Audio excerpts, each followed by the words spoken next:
पूर्वी तू 0 आवरमध्ये एकीकडे बिहारची धाकधूक आणि दुसरीकडे महाराष्ट्राची रस्सीखेच दाखवलीस. बिहारमध्ये एनडीए जिंकलं तर नितीश कुमार मुख्यमंत्री होणार का, आणि महागठबंधन विजयी झालं तर तेजस्वी यादव टॉप खुर्ची भूषवणार हे पक्क झालंय. खरं तर तिथेही युती आघाडी आहे, पण तिथेही दोन्ही बाजूला निर्णय घेणं तेवढंसं सोपं नव्हतंच. तिथेही बराच काळ कोण छोटा भाऊ कोण मोठा भाऊ हे चाललंच. युतीत असूनही चिराग पासवानला नितीश कुमार चालत नाही हा मुद्दाही झाला, तर अमित शहांचं वक्तव्य सुद्धा आलं. शेवटी भाजपला मात्र केंद्रात सरकार टिकवून ठेवायचं असेल तर बिहारमध्ये त्यांना कितीही जास्त जागा मिळाल्या तरी नितीश कुमारांची त्यांना गरज लागणारच आहे.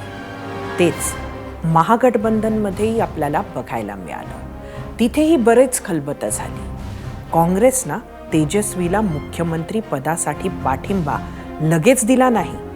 बिहारमधील भाजप विरोधी असणाऱ्या एक मोठा गठ्ठा मतदानाचा आहे, तो म्हणजे यादव मतदान. ते तेजस्वीच्या बाजूनं आहे. 2020चा निकाल सुद्धा तेजस्वीच्याच बाजूनं मोठा आहे.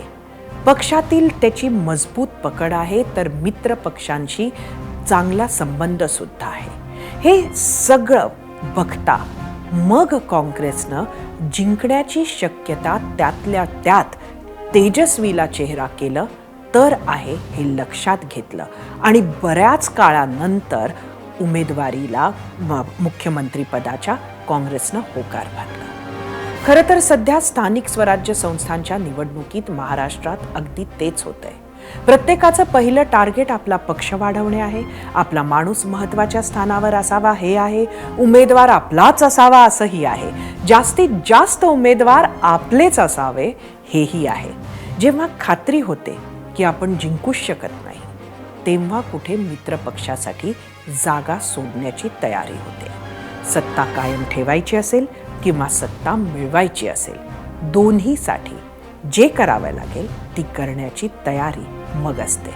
त्यामुळे बिहार ते BMC, जागा वाटप असो किंवा उमेदवार असो, युती आघाडीचे मूळ तत्व बदलत नाही. पूर्वी